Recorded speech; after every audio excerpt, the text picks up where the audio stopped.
Oh my god, Justin is going to kill me! Chester Hunt was terrified of Justin. He had let his son Pete run off to get pizza, and Justin was not happy. When Chester finally found Justin and Pete, he stopped in his tracks, shocked. Cherry was crying her eyes out. Justin, thinking that she was Pete, had told her that he was his father, and she has to listen to him. Pete, stop crying. Everybody is looking at us. You're causing a scene. Are you really my daddy? Yes, Pete. Justin couldn't understand why his usually vapid and quiet son was suddenly animated and bawling like a toddler. He was completely oblivious to Cherry's emotions. Ever since she was little, she had yearned for her father. And now that Justin had appeared before her, she couldn't help but cry. Daddy, please don't go anywhere. Let's have dinner together. All right. Just stop crying. Justin agreed to Cherry's request, and Chester joined in too. The two brothers looked at Cherry in surprise as she talked rampantly and devoured the food in front of her. Has Pete got a personality transplant? Yes! Let's go meet Mommy now. What are you saying, Pete? Your mommy isn't here. What do you mean? She's right there. Cherry pointed to the table far behind her, where Nora was seated with Pete. Justin's glance moved towards Nora's face. He noticed the child in front of her, but since he had his back towards Justin, he didn't know it was Pete.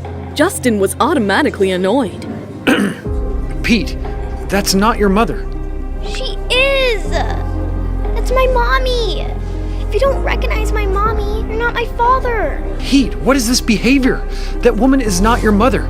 Say, did you come down here with her?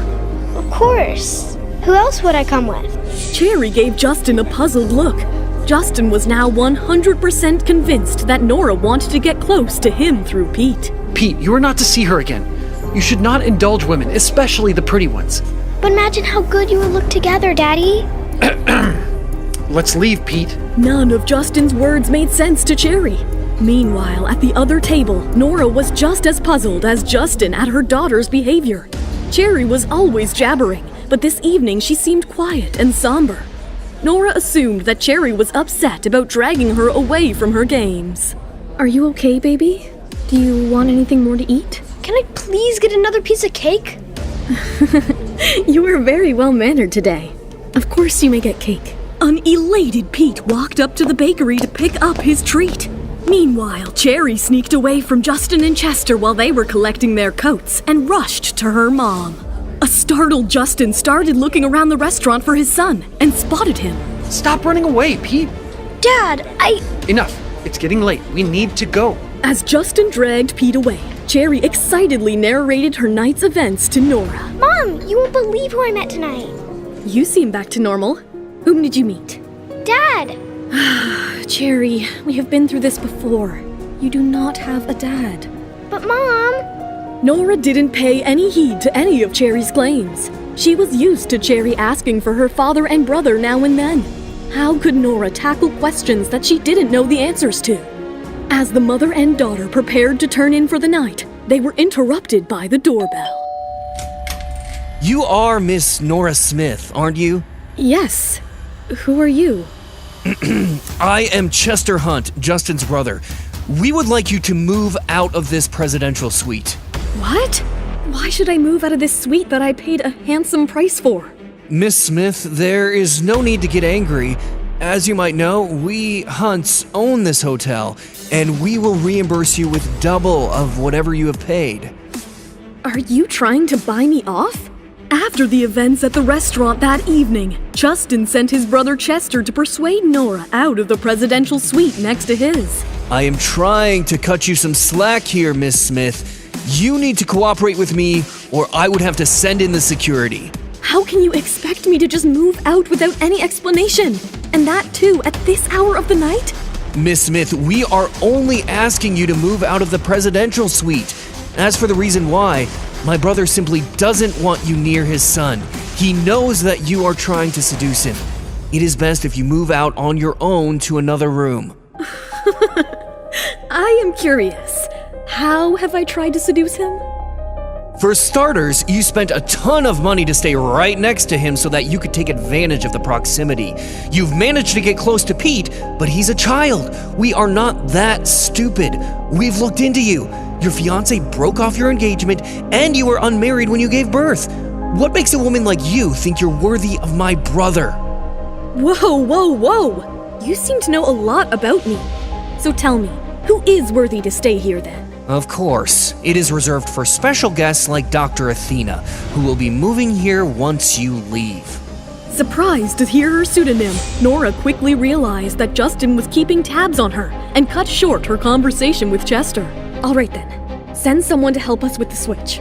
Nora, Cherry, and Cherry's nanny, Mrs. Lewis, moved to a room on the floor beneath.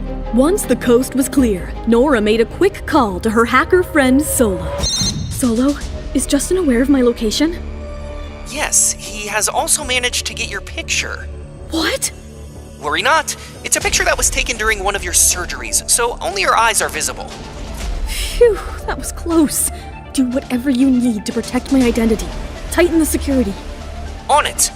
It was a close call for Nora, as Justin's team had narrowed down on her precise location. However, Solo took her off the grid in time. Justin was annoyed to learn that Athena had escaped him once again. Meanwhile, Anthony was back at the hotel to meet Nora. But this time, he had an elaborate plan. Dwarf, everything has to be perfect for tonight. I want to sweep her off her feet. So don't screw this up. Yes, sir. While Anthony worked vehemently to make sure that everything was right, he was unaware of being followed by Angela, who grew suspicious of him when he started avoiding her in the last few days. Oh my god, he was just planning to propose to me. I can't believe I misunderstood him. He really does love me. Little did Angela know that Anthony was planning to propose to Nora, and that he had called his friends to witness the event too. Unsuspecting and excited, Angela turned to leave. As she left the hotel bar, she saw Nora at the reception and decided to mess with her. Well, look who it is. You again? Which rich guy are you planning to seduce today? You must have forgotten the slap that I gave you. Need I remind you again of how it feels? Shut it, Nora!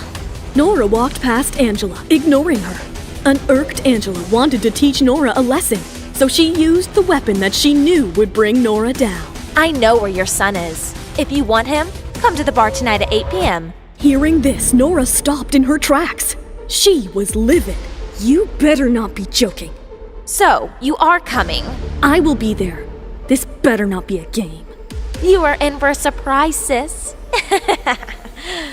Angela, who thought that the party was for her, planned to humiliate Nora and gloat in front of all her friends. What transpires at the party? Does Anthony discover Nora's true identity? To find out what happens next, don't let your excitement die! The full audio series is on the Pocket FM app. Tap the link in the description to install now.